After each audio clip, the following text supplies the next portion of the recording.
नमस्ते, ज्ञान के खोजिया। आज हम स्टोइक दर्शन की गहराइयों में एक यात्रा पर निकल रहे हैं, जो शायद आपको खुद को और आपके चारों ओर की दुनिया को देखने का तरीका बदल देगी।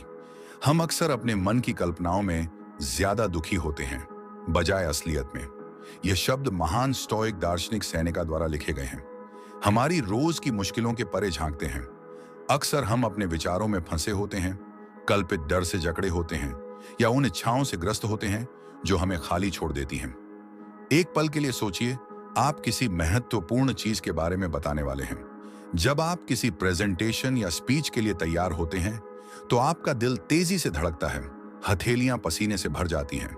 आप सोचते हैं कि आप शब्दों में अटक जाएंगे और अपने बॉस या शिक्षकों की आंखों में निराशा देखेंगे। लेकिन रुकिए, क्या यह सीन आपके दिमाग में कई बार नहीं हुआ है, जबकि असलियत में यह बहुत कम होता है? दोस्तों, यही है हमारी कल्पना का बेवकूफी से दौड़ना। या फिर सोचिए, जब आप सोशल मीडिया पर स्क्रॉल कर रहे होते हैं और अपने साधारण मंगलवार की तुलना दूसरों के शानदार पलों से कर रहे होते हैं। अचानक आपको कुछ खरीदने की तलब महसूस होती है, इस कमी को भरने की कोशिश में। लेकिन अंदर से तुम जानते हो कि कोई भी खरीदारी कभी भी पर्याप्त नहीं होगी। यही वह अधिकता है जो हमारी आधुनिक जिंदगी को परेशान करती है। यह क्षणिक चिंता में डूबी हुई उम्मीद और अचानक उठने वाली इच्छाएं सिर्फ अस्थायी भावनाएं नहीं हैं। यह गहरे पैटर्न का प्रतिनिधित्व करती हैं, जिन चीजों को स्टोइक्स ने दोष कहा है: मूर्खता, अन्याय, कायरता और अधिकता। ये वे छिपी हुई शक्तियां हैं जो अक्सर हमारे कर्मों को प्रभावित करती हैं, हमें सदाचार और आंतरिक शांति के रास्ते से भटकाती हैं। लेकिन बात यह है कि इन दोषों को पहचानना ही पहला कदम है। इनसे पार पाना ही हमारा आज का मकसद है। हम इन 4 स्टोइक दोषों पर गहराई से जाएंगे। यह देखेंगे कि ये हमारे जीवन में कैसे प्रकट होते हैं, और इससे भी ज्यादा जरूरी यह है कि हम इन्हें कैसे अच्छे गुणों में बदल सकते हैं। यह सिर्फ पुरानी दार्शनिक बातें नहीं हैं, बल्कि यह एक व्यावहारिक गाइड है जो हमें आधुनिक जीवन की जटिलताओं को समझने में मदद करेगी। चाहे आप एक तनावग्रस्त प्रोफेशनल हों, एक उलझा हुआ कॉलेज स्टूडेंट हों, या इनके बीच में कोई और, जो ज्ञान हम आज जानने वाले हैं उसमें वह ताकत है जो आपके नजरिए को बदल सकती है और आपके फैसलों को मजबूत कर सकती है। तो क्या आप अपने पूर्वाग्रहों को चुनौती देने, अपने डर का सामना करने और एक बेहतर जिंदगी जीने के लिए तैयार हैं? चलिए 4 स्टोइक दोषों के बारे में जानते हैं और समझते हैं कि मूर्खता, अन्याय, कायरता और अत्यधिक व्यवहार से बचकर हम कैसे ज्ञान, न्याय, साहस और आत्मनियंत्रण की जिंदगी जी सकते हैं। याद रखें, जैसे मार्कस ऑरेलियस ने कहा था, आपके पास अपने मन पर नियंत्रण है, बाहरी घटनाओं पर नहीं। इसे समझिए और आप ताकत पाएंगे। चलिए उस ताकत को साथ में खोजते हैं। अध्याय 1, मूर्खता। मूर्खता स्टोइक दर्शन में समझदारी की कमी नहीं है, बल्कि यह है कि हम बिना समझदारी के काम करते हैं, पल भर की भावनाओं या गलत धारणाओं के आधार पर फैसले लेते हैं, न कि तर्क के आधार पर। जैसा कि एपिक्टेटस ने कहा था, चीजें हमें परेशान नहीं करती, बल्कि उन चीजों के बारे में हमारे विचार हमें परेशान करते हैं। सोचिए, अगर आप भारी ट्रैफिक में फंसे हैं, आपका दिमाग तेजी से दौड़ रहा है। मैं लेट होने वाला हूं, मेरा बॉस गुस्से में होगा, मुझे नौकरी खोनी पड़ सकती है। आपका दिल तेजी से धड़क रहा है और स्टीयरिंग व्हील पर आपकी पकड़ मजबूत हो रही है। लेकिन एक पल के लिए रुकिए, क्या ये विचार असलियत में आधार रखते हैं या यह सिर्फ बेवकूफी का नतीजा है? या फिर सोचिए, आप स्टेज पर परफॉर्म करने जा रहे हैं और अचानक आपके डायलॉग याद नहीं आते। तभी आपको घबराहट होने लगती है। अगर मैंने सब कुछ गड़बड़ कर दिया तो सब मुझ पर हंसेंगे, ये मेरी चमकने का मौका खराब कर सकता है। आपके हाथ पसीने से तर हो जाते हैं और दिल तेजी से धड़कने लगता है। लेकिन ठहरिए, क्या यह डर सच में वास्तविक है या बस आपका दिमाग स्थिति को बढ़ा चढ़ाकर पेश कर रहा है? या सोचिए, आपको एक करीबी दोस्त का टेक्स्ट आया है, हमें बात करनी है। तुरंत आपका दिमाग दौड़ने लगता है, क्या मैंने कुछ गलत कहा? वे मुझसे नाराज हैं? क्या इससे हमारी दोस्ती खतरे में पड़ सकती है? आपके पेट में एक अजीब सी गांठ महसूस होती है और आपके विचार बेतरतीब घूमने लगते हैं। लेकिन चलो एक पल के लिए सांस लें। क्या यह सब बातें सच पर आधारित हैं या यह सिर्फ आपकी कल्पना का खेल है?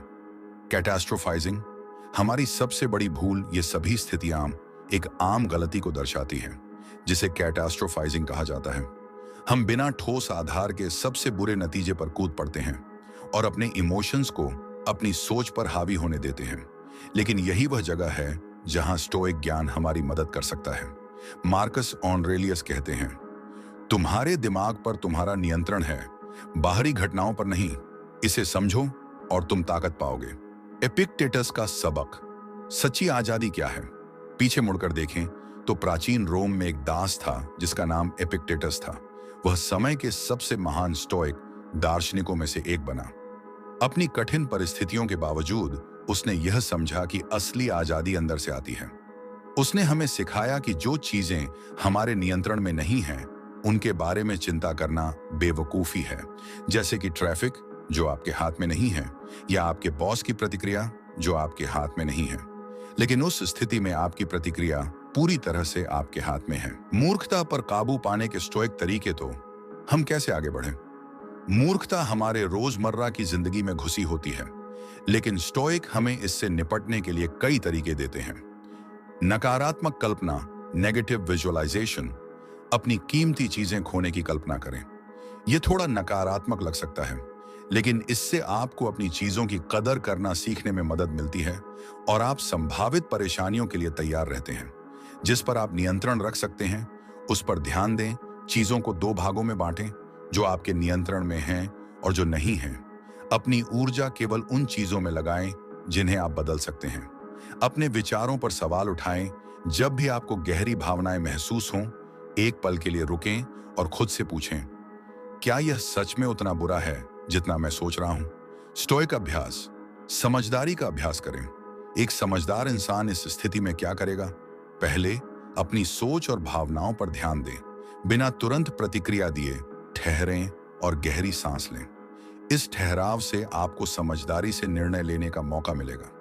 अब एक पल निकालें और सोचें, हाल ही में हुई ऐसी कोई स्थिति जहां आपने मूर्खता दिखाई हो। आप उसे अलग तरीके से कैसे संभाल सकते थे इन स्टोइक सिद्धांतों का इस्तेमाल करके?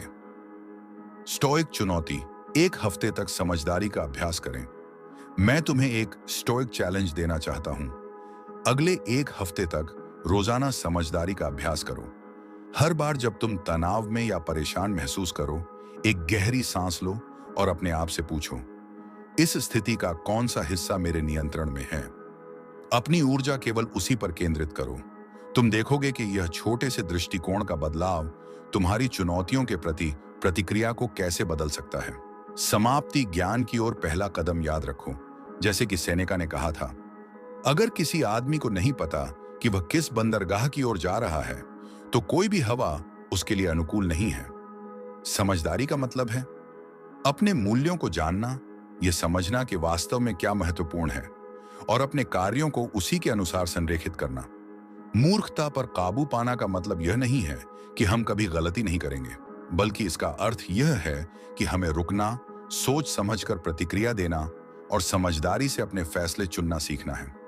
यह इस बारे में है कि दुनिया को बिना डर, इच्छाओं या गलत धारणाओं के कैसे देखा जाए। जैसे जैसे हम अपने दिन बिताते हैं, आइए मूर्खता को समझदारी में बदलने की कोशिश करें। हमें अपनी धारणाओं पर सवाल उठाना चाहिए, अपनी तुरंत की प्रतिक्रियाओं को चुनौती देनी चाहिए और तर्क पर आधारित निर्णय लेने चाहिए, न कि क्षणिक भावनाओं पर। ऐसा करके हम स्थायी गुणों की ओर पहला कदम बढ़ाते हैं।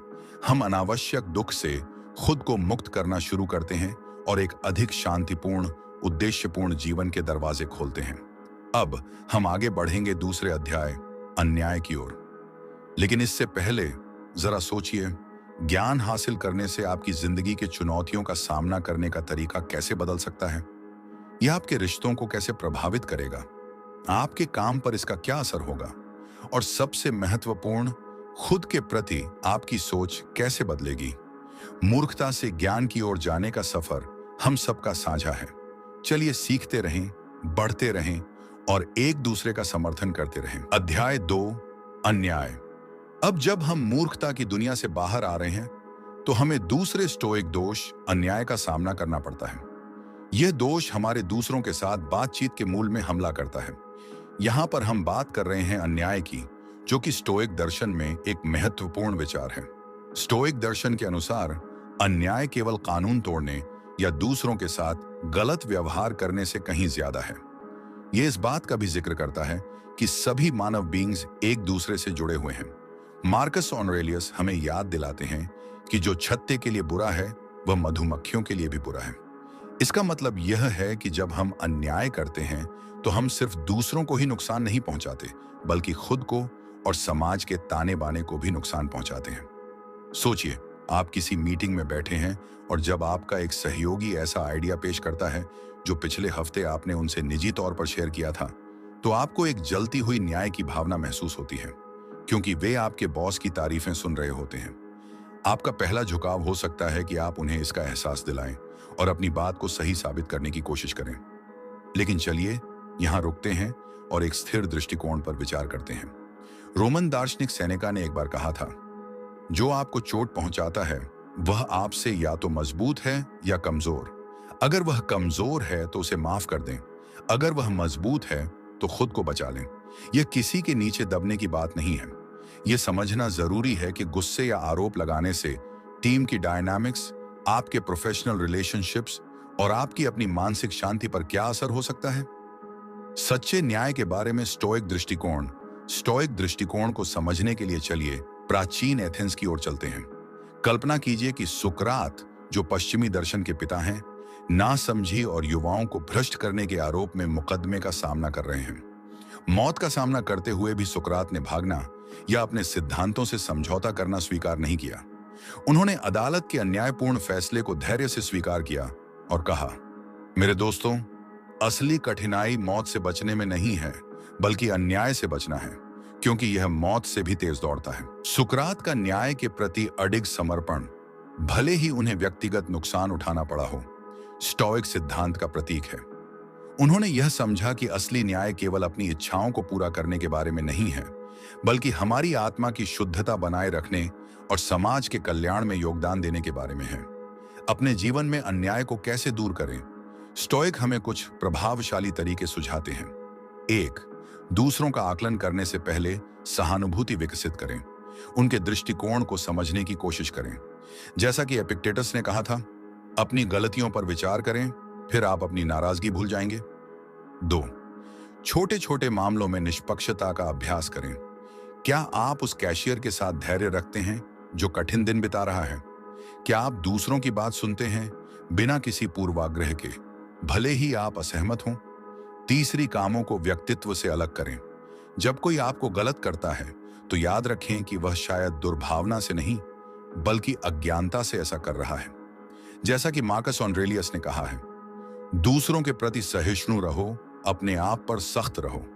4. अपनी अच्छाइयों पर ध्यान दो, बजाय इसके कि तुम अन्याय के बारे में ऑब्सेस करो, इस बात पर ध्यान लगाओ कि तुम खुद अन्याय न करो। 5. सामान्य भलाई की तलाश करो। सिर्फ अपने फायदे के बारे में मत सोचो, बल्कि यह भी देखो कि तुम्हारे काम कैसे तुम्हारे समुदाय और समाज की भलाई में योगदान दे सकते हैं। एक स्टोइक चुनौती। अब मैं आपको एक स्टोइक चुनौती देना चाहता हूं। अगले 1 हफ्ते तक किसी भी महत्वपूर्ण निर्णय लेने से पहले खुद से यह सवाल पूछिए, क्या यह कार्रवाई निष्पक्ष है? न सिर्फ मेरे लिए, बल्कि दूसरों और समाज के लिए भी। यह साधारण सवाल आपके व्यवहार को अधिक न्यायपूर्ण बनाने की दिशा में एक मजबूत मार्गदर्शक बन सकता है। आज के दौर में अन्याय के रूप, आज के जमाने में अन्याय के कई रूप हो सकते हैं। यह उतना ही साधारण हो सकता है जितना कि किसी सहकर्मी के बारे में अफवाह फैलाना, या उतना ही महत्वपूर्ण हो सकता है जितना कि उन सिस्टम का समर्थन करना जो असमानता को बढ़ावा देते हैं। मुख्य बात यह है कि हमें सतर्क रहना चाहिए और लगातार अपने कार्यों और प्रेरणा की जांच करनी चाहिए। याद रखें, न्याय का अर्थ केवल नियमों का पालन करना नहीं है, बल्कि प्राकृतिक व्यवस्था के साथ सामंजस्य में जीना है। प्रैक्टिकल सुझाव 1. दूसरों को जज करने से पहले खुद का आकलन करें। 2. जब अन्याय देखें तो दूसरों के लिए बोलें। जैसा कि मार्टिन लूथर किंग जूनियर ने कहा था, कहीं भी अन्याय, हर जगह न्याय के लिए खतरा है। 3. नियमित रूप से आभार व्यक्त करें। 4. खुद को शिक्षित करें, समाज में मौजूद अन्याय के बारे में जानें। 5. हर छोटी बात पर प्रतिक्रिया देने की जरूरत नहीं होती। जैसा कि एपिक्टेटस ने कहा था, अगर कोई आपके बारे में बुरा बोल रहा है तो खुद का बचाव करने के बजाय यह कहना चाहिए, वह शायद मुझे अच्छी तरह नहीं जानता, क्योंकि उसकी नजर में तो और भी कई कमियां हो सकती हैं। न्याय की राह पर चलने की चुनौती, यह जीवन एक लंबी यात्रा है जिसमें हम गलतियां करेंगे, कभी कभी अपने आदर्शों से चूकेंगे, लेकिन असली बात यह है कि हमें कोशिश करते रहना है, अपनी गलतियों से सीखना है और न्याय के प्रति अपनी प्रतिबद्धता को लगातार दोहराना है। जब हम अपने अंदर न्याय को विकसित करते हैं तो हम ऐसी तरंगें पैदा करते हैं जो हमारी परिस्थितियों से बहुत आगे तक फैलती हैं। सोचिए, अगर हर इंसान न्याय को अपने जीवन में अपनाने की कोशिश करे तो हमारे परिवार, हमारे कार्यस्थल और हमारे समुदाय कैसे बदल सकते हैं। क्या हम व्यक्तिगत रूप से अन्याय से मुक्त होकर अधिक शांति और संतोष पा सकते हैं? मैं आपको इन स्टोइक सिद्धांतों को अपने जीवन में लागू करने के लिए आमंत्रित करता हूं। इन्हें अपने कार्यों का मार्गदर्शन करने दें, अपने निर्णयों को प्रभावित करें और दूसरों के साथ आपके व्यवहार को आकार दें। याद रखें, जैसा कि मार्कस ऑरेलियस ने कहा था, जो चीज मधुमक्खियों के लिए अच्छी नहीं है वह मधु के लिए भी अच्छी नहीं हो सकती। हमारे अगले सेगमेंट में हम तीसरे स्टोइक दोष, कायरता पर चर्चा करेंगे, लेकिन इससे पहले एक पल ठहर कर सोचें, आप अपने जीवन में अधिक न्याय कैसे ला सकते हैं। अध्याय 3, कायरता। जैसे ही हम स्थायी दर्शन का पता लगाते हैं, हम तीसरे मुख्य पाप, कायरता तक पहुंचते हैं, जो शायद सबसे अधिक महत्वपूर्ण है। बात यह है कि कुछ चीजें हमारी जिंदगी को खुशहाल और पूरी तरह जीने में रुकावट डालती हैं, लेकिन स्टोइक दार्शनिकों ने कायरता से क्या मतलब रखा है, इसे समझते हैं। स्टोइक दृष्टिकोण से कायरता सिर्फ शारीरिक डर नहीं है, बल्कि यह डर किसी भी रूप में हमें उस काम से रोकता है जो हमें सही या जरूरी लगता है। सेनेका ने बहुत अच्छे से कहा था, हम चीजों की कठिनाई के कारण हिम्मत नहीं करते, बल्कि हम इसीलिए हिम्मत नहीं करते क्योंकि चीजें कठिन हो जाती हैं। अब जरा इस स्थिति की कल्पना करो, तुम एक टीम मीटिंग में हो और तुम्हारा साथी एक कमजोर रणनीति पेश करता है जो तुम्हें पता है कि प्रोजेक्ट को नुकसान पहुंचा सकती है। तुम्हारा दिल तेजी से धड़कता है, हथेलियां पसीने से भरी हैं। तुम जानते हो कि तुम्हें बोलना चाहिए, लेकिन संघर्ष का डर और यह सोच कि लोग तुम्हें चुनौती देने वाला समझेंगे तुम्हें रोक लेता है। दोस्तों, यही है असली कायरता। सच्चे साहस की स्टोइक धारणा को समझने के लिए चलिए समय में पीछे चलते हैं। प्राचीन रोम में कल्पना कीजिए कि मार्कस ऑरेलियस, दार्शनिक सम्राट, साम्राज्य की सीमाओं पर खड़े हैं। महामारी देश को तबाह कर रही है, दुश्मन सीमाओं पर इकट्ठा हो रहे हैं और एक साम्राज्य का बोझ उनके कंधों पर है।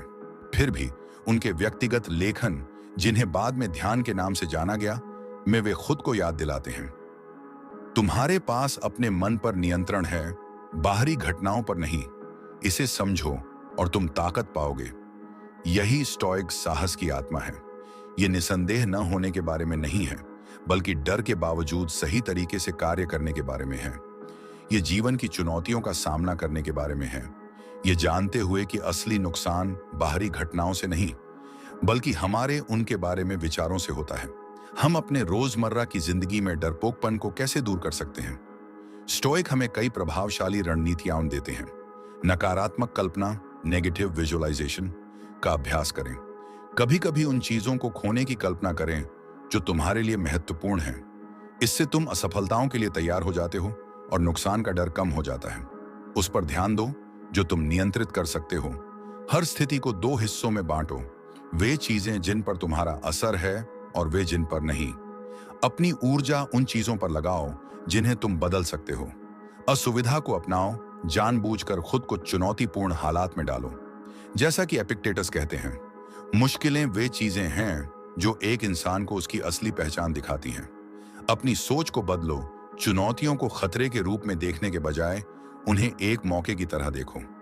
जब तुम्हें मुश्किल हालात का सामना करना पड़े तो खुद से पूछो, मैं इससे क्या सीख सकता हूं? ईमानदारी से रहो। अपने मूल्यों के अनुसार जीना अक्सर साहस की मांग करता है। जैसा कि मार्कस ऑरेलियस ने कहा था, तुम्हें समुद्र के एक किनारे की चट्टान की तरह होना चाहिए जिसके खिलाफ लहरें लगातार टकराती हैं, फिर भी वह खुद खड़ा रहता है और उसके चारों ओर की लहरें शांत और स्थिर हो जाती हैं। एक पल के लिए सोचें, हाल की किसी ऐसी स्थिति पर ध्यान दो जहां डर ने तुम्हें पीछे रोका। क्या इन स्टोइक सिद्धांतों को अपनाने से चीजें बदल सकती थीं? अब मैं आपको एक स्टोइक चुनौती देना चाहता हूं, जिससे आप अगले हफ्ते अपनी रोजमर्रा की जिंदगी में साहस का अभ्यास कर सकें। हर दिन एक ऐसा काम करें जो आपको डराता है, चाहे वह कितना ही छोटा क्यों ना हो। यह एक मीटिंग में बोलना हो सकता है, कोई नई गतिविधि ट्राई करना हो सकता है, या किसी कठिन बातचीत को करना हो सकता है जिसे आप टालते आ रहे हैं। याद रखें, साहस का मतलब डर का न होना नहीं है, बल्कि डर के सामने कार्रवाई करना है। जैसे रोमन कवि हॉरेस ने कहा था, जिसने शुरुआत की उसने आधा काम कर लिया। आधुनिक जीवन में कायरता, हमारी आधुनिक दुनिया में कायरता अक्सर बहुत सूक्ष्म तरीकों से प्रकट होती है। ये उन सपनों में होती है जिन्हें हम पीछे छोड़ देते हैं, उन सच्चाइयों में होती है जिन्हें हम नहीं बोलते, और उन कदमों में होती है जिन्हें हम नहीं उठाते। लेकिन हर बार जब हम साहस चुनते हैं, हम अपने आत्मबल को बढ़ाते हैं। एपिक्टेटस के शब्दों पर विचार करें, सबसे पहले खुद से कहो कि तुम क्या बनना चाहते हो, और फिर वह करो जो तुम्हें करना चाहिए। साहस एक कौशल जिसे विकसित किया जा सकता है जब हम कायरता को पार करने की कोशिश कर रहे हैं। यह याद रखना बहुत जरूरी है कि साहस भी एक कौशल है जिसे विकसित किया जा सकता है। हर बार जब हम अपने डर का सामना करते हैं, हम और भी मजबूत बनते हैं। हर बार जब हम आराम के बजाय ईमानदारी को चुनते हैं, हम अपने चरित्र को मजबूत करते हैं। आपकी दुनिया में साहस सोचिए, अगर हर इंसान धैर्यपूर्ण साहस को अपनाने की कोशिश करे, तो हमारे परिवार, हमारे कार्यस्थल और हमारे समुदाय कैसे बदल सकते हैं? क्या हम व्यक्तिगत रूप से अधिक सच्चे और उद्देश्यपूर्ण तरीके से जी सकते हैं? जब हम डर को पीछे छोड़ने की कोशिश करते हैं, तो मैं आपको स्टोइक सिद्धांतों को अपने साथ रखने के लिए आमंत्रित करता हूं। जब डर उठे या चुनौतियां असंभव लगें, तो इन्हें अपना मार्गदर्शक बनाएं। याद रखें, जैसा कि मार्कस ऑरेलियस ने कहा, तुम्हारे पास अपने मन पर नियंत्रण है, बाहरी घटनाओं पर नहीं। इसे समझो और तुम ताकत पाओगे। हमारा अगला अध्याय गुस्से पर होगा। अंतिम स्टोइक दोष पर गहराई से चर्चा करेंगे। लेकिन उससे पहले एक पल निकालें और सोचें, आप अपनी जिंदगी में और अधिक साहस कैसे ला सकते हैं? आज आप अपने लक्ष्यों की ओर क्या बहादुरी भरा कदम उठा सकते हैं? कायरता से साहस की ओर का रास्ता हमेशा आसान नहीं होता, लेकिन यह अनंत रूप से फायदेमंद है। यह हमें एक वास्तविक, उद्देश्यपूर्ण और सच्ची स्वतंत्रता वाली जिंदगी की ओर ले जाता है। जैसे जैसे हम अपने स्टोइक सफर को साथ में जारी रखते हैं, चलिए साहस के साथ जीने की चुनौती को अपनाते हैं, यह जानते हुए कि ऐसा करके हम मानवता के रूप में अपनी उच्चतम संभावनाओं को पूरा कर रहे हैं। अध्याय 4, असंयम, हमारी इच्छाओं का नियंत्रण। खो जाना और भोग विलास में डूब जाना स्टोइक परंपरा में एक गंभीर दोष माना जाता है। यह साधारण खुशियों का आनंद लेने से अलग है। यह उस क्षण को दर्शाता है जब हमारी इच्छाएं हमें नियंत्रित करने लगती हैं और हम संतुलन खो बैठते हैं। कल्पना करो, एक लंबा और थकान भरा दिन बीत चुका है। तुम मोबाइल उठाते हो और सोशल मीडिया स्क्रॉल करने लगते हो। चमचमाती कारें, लग्जरी छुट्टियां और परफेक्ट जिंदगी की तस्वीरें तुम्हारी स्क्रीन पर चमकती हैं। अचानक तुम्हारे भीतर एक बेचैनी जागती है।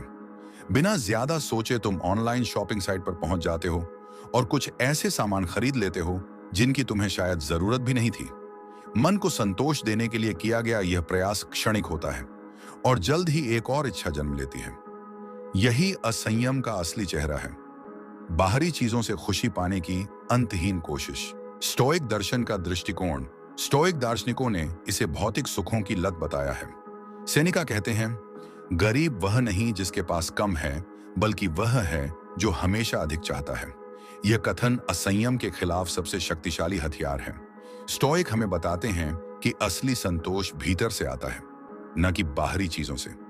वे आत्मनियंत्रण और संयम को अपनाने के लिए कई प्रभावी उपाय सुझाते हैं।